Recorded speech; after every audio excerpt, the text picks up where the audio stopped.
Hello, everybody, and welcome back to the Her Story TV and the Her Story podcast. This is Getrude Matshe here in beautiful Melbourne, Australia. And today I am graced with the presence of yet another fascinating woman. Welcome, welcome, welcome to our tribe. Tell everybody your full name, where you're based, how old you are, and share your story with us today. I'm based in Sydney. Brenda Rogers is my name, and I'm 55, just last week. So well into my 50s, and I'm loving it. And happy birthday. Thank you. And what was your other Where question? does your story begin, Brenda? You are a menopause expert. How did that happen? Oh, look, I've been a naturopath for 30 years. And so, I've been passionate about natural medicine and earth medicine and paid a lot of attention to keeping myself healthy. But wasn't really prepared for menopause. I thought it was just a health journey. Right. And menopause is much more than a health journey. It's a psychological and spiritual journey as well. And I wasn't prepared for that. So as Dr. Christiane Northrup mentions, she says that menopause is a wake-up call. Yes. And it was for me. I wasn't really living my best life.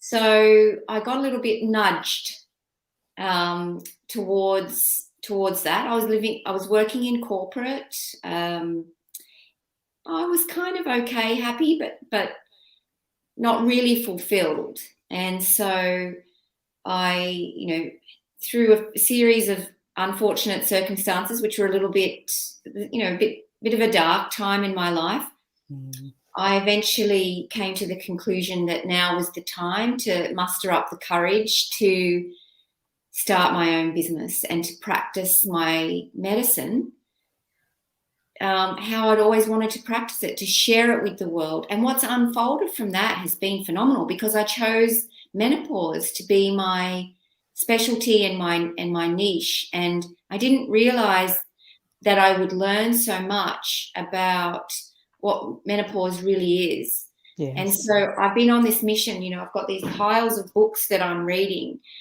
because when you decide to become an expert about something, you magnetize. People send you stuff, you see it. It's like, I see menopause everywhere. If somebody's talking about it, a book. And so I'm on this wonderful journey of understanding not just the personal story, but the her story. There's a feminist perspective on menopause. There's a history from pre-patriarchal cultures. We can learn from the Native American Indians how their wise women came about. So don't get me started, Getrude. Where do we begin? I'm in love with this journey, and ultimately empowering the inner leader in all of the women that in my tribe to find their purpose, because I believe their purpose needs to be delivered so that we can bring balance and harmony to the world, which I don't think we currently have at all. A lot of us are totally unprepared for the change. We know it's coming. We read up a few things. Take me through a step-by-step process. If there was a young woman who's coming to you right now, early 40s, going on 45, is wanting to know how she can be prepared, what to expect, what advice would you give her? Sleep. Oh, yes. There's stages. There's the perimenopause or premenopause stage, maybe the beginnings in the early 40s, and then it gets more intense in the late 40s.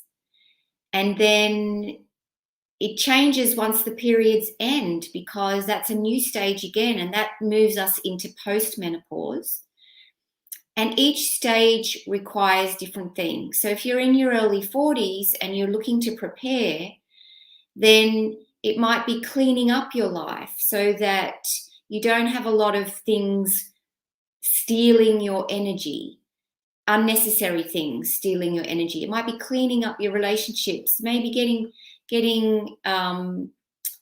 if you have the time, because often we have so many things on our plate, but it might be nourishing yourself better so that when you hit menopause, which is a really huge endocrine challenge, that your whole endocrine or hormonal system is operating well. So that's the pituitary, the adrenals, of course, the ovaries, the places where our blood sugar hormones come from, our thyroid, and that whole system needs us to be managing our stress very well. So I'm a big fan of herbal teas that support and nourish and tone the body. I'm a big fan of eating the right foods for your adrenals. So that would be some good quality cholesterol in the diet, like egg yolks, and a judicious amount of cream, and fish and good quality meat and that kind of thing. So I think in your early 40s and mid 40s, it's really about physical health, so that you're resilient and prepared for the psychological journey that's about to unfold. Wow. You talk about food. I have come to realize that food is medicine. I have come to really be more calculated about what I put in my mouth and being aware of the impact that has on my body.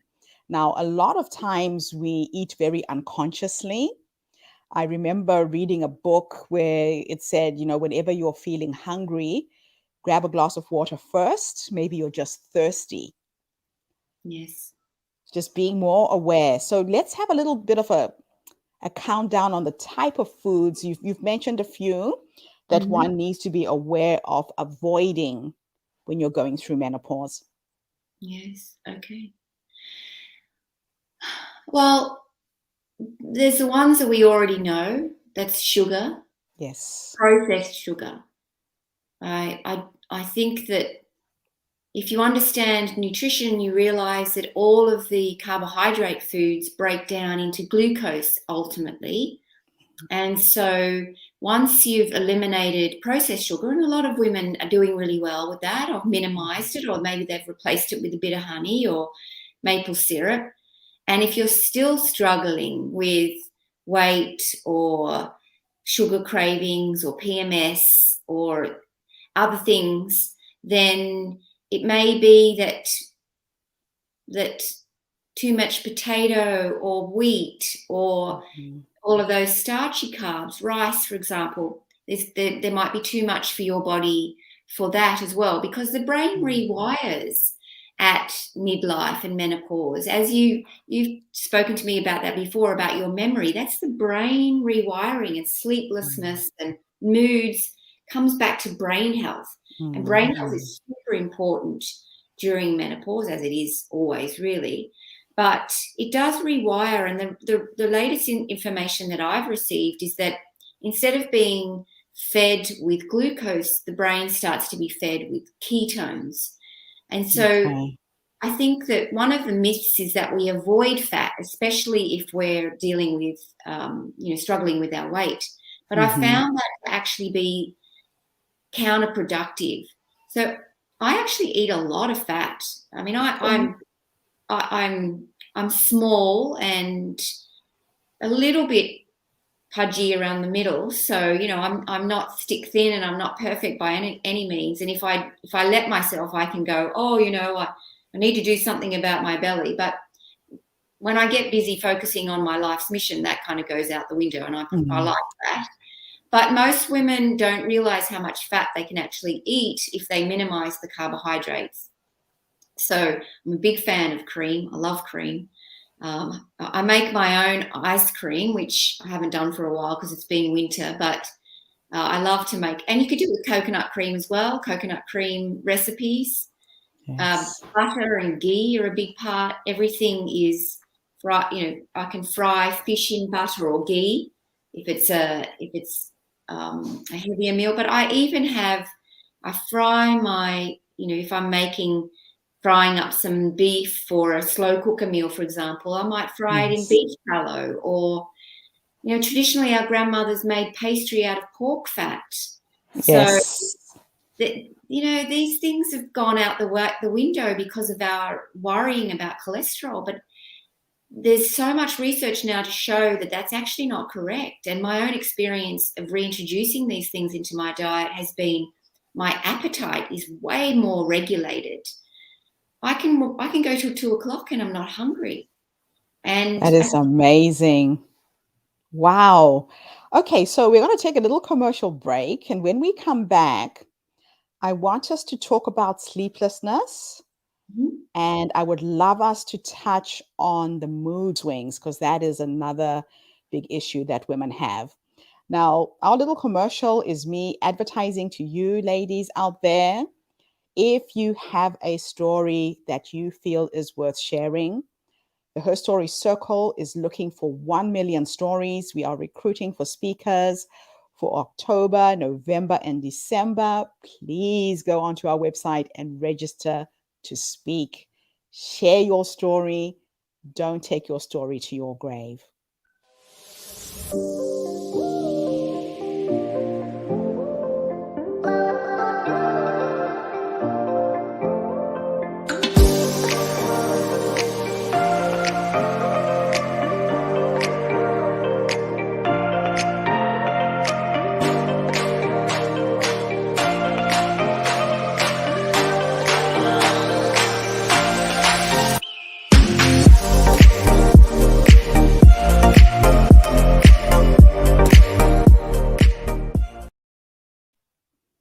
what a Welcome back, beautiful everybody. what a beautiful ad. Thank you, thank you, thank you. So, welcome back, everybody. Today we have a menopause expert, Brenda Rogers, coming to us all the way from Sydney. And we're talking about all of the issues that women experience when they go through the change. Brenda, I need you to help us with ideas on how women can deal with the lack of sleep. Mhm. I have been struggling with that. Unless I go for a walk or do some rigorous exercises or try and meditate, sleep is a big, big challenge. Why is it important for us to sleep? And what should women do to be able to cope with sleeplessness during menopause? Well, first of all, I just want to qualify that I'm a natural menopause expert, and that I'm offering the earth medicine, kitchen medicine, plant medicine version of the answer to that question. And some women with really serious conditions may need to go and see their health, a health professional or a general practitioner or a specialist for qualified information as well. But one of the things I've learned a lot about insomnia for the midlife women, because it's different to when you're pregnant or have a baby. It's a different kind of insomnia to that, right? And the having a good healthy night's sleep, and I'm about to do a challenge actually, so it's really top of mind. And having a good night's sleep starts with with the morning. So it starts when you wake up, and there are things you can do first thing in the morning that set you up well for the rest of the day. And one of the things is going for a walk, because especially going outside, because there's an impact of light in the eyes that affects brain biochemistry. And so I like to encourage women to start, if they haven't already, a morning ritual that includes some meditation and some exercise. But beyond that, there's a few things. Sleeplessness is more difficult because our progesterone is decreasing, and progesterone is part of the brain chemistry that relates to some of the neurotransmitters that are involved in mood and sleeping. And so that much we can't do much about. And I like to reframe insomnia as something that can be quite beneficial as well. So if you're waking up in the middle of the night and your energy is fine during the day, then don't worry, Because one of the things that I've noticed personally is that a lot of wisdom gets downloaded for me in the middle of the night. It might be 3 a.m. or 4 a.m. or 5 a.m. If I just quiet down and relax, I can have a little conversation with my source and answer a lot of questions that I'm dealing with at the time. However, if you're not energized throughout the day, then that can be difficult. And that requires more nourishment, food-wise, perhaps during the day. It might mean managing your cortisol level so you're not so busy. There's more breaks in your busyness. And certainly, if you are getting that 3 a.m. wake up, it can often mean that your cortisol is too high and that there's too much what we call sympathetic nervous system activation. There's too much yang and not enough yin in your day. And even though that can be really hard, especially for women who are ambitious or achievement oriented or have a lot of responsibilities, you can't cheat nature. You can't cheat the body. It might mean you have to go to bed at 9:30, or you have to take a half an hour lunch break and read your book for a while, because otherwise you don't sleep. So it's very personal. That's what I found. When I talk to other women, the experience is so different. There's no one cookie cutter solution to the stuff that we're going through. It's very individual and very personal. Thank you for that. So let's talk a little bit about the mood swings and how to deal with them. The emotions that you feel are so intense when you're going through menopause. I find myself sometimes just snapping at the smallest of things, things that I would normally not take too seriously or ignore become a big issue. How does one deal with the mood swings during menopause? Well, the first thing I like to do is to put a positive spin on emotional health and emotional challenges, and that it's usually our wisdom trying to speak to us. So if you're short-tempered and snappy, maybe that's a healthy thing. Maybe that's telling you something. Maybe you are giving too much and there's not enough reflection time or yin time. And similarly with anxiety, maybe there is too much on your plate right now and the overwhelm is real, and that the medicine is to listen to that and make some changes. Because one thing we know about the change in midlife or menopause is you can't keep doing what you were doing when you were 45 or 40 or 35. You're not meant to. Having said that, though, there are a lot of things in the world for women to be angry about. There's a lot of injustice, and I think that we become more sensitive to injustices, particularly in the 50s. Less so at 45, it's different again, but certainly in your 50s, we start to view injustices a little bit different. And I often think the hot flush is often this little injustice adrenaline hit. And we need to pay attention to that too, because not so much with you, Getrude, because you're already doing a lot, in fulfilling your purpose and mission in the world. But for me, for example, I felt like I had all of this. I was complaining a lot about what was going on in the world, but I wasn't doing anything about it. And yet it broke my heart. So my point really is, aside from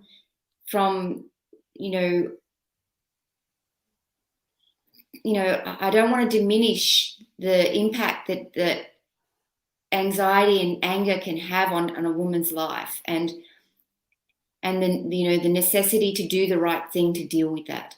But I also want to put a positive spin on mental health challenges, that they aren't always pathology. That is interesting and very, very true. You're right. At a certain age in life, you become much more heightened and more aware of what's going on in the world. You feel you've got to do something about it. I know I do. I can't just sit back and watch anymore. So that is a very, very real thing at this stage in our lives. Now, is there anything I should have asked you that I didn't that can help women going through menopause right now? Oh gosh, there's so many things that I love to share. I like you, Gertrude. I'm building a tribe, and I think there's overlaps of all the women who want to, create this fulfilled life at this age, who feel like there's more and they want to do more. If each of us builds a tribe and our tribes overlap, then we'll make a difference. And my tribe is natural medicine. It's earth medicine inspired life coaching. And I am on Facebook with my group, which is the Menopause Lounge. So if you feel inspired and called, come and join me there. My website is on the page. Obviously, it's never up to date enough, as our websites never are, but you can see me there. And I'm open to a conversation. I'm open to a collaboration, and I'm open to, women's connection and the feminine. So I think that it's time for women to rise. And you are so right. This is our time. This is the time for us to get together, support each other, and collaborate. And I thank you so much for coming online today.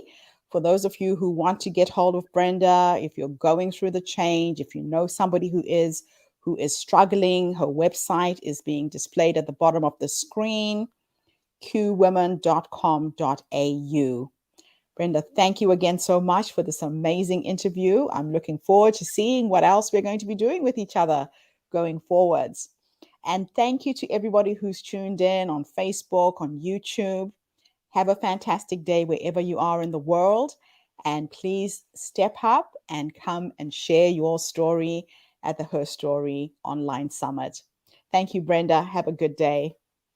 Thank you. Bye for now, everybody.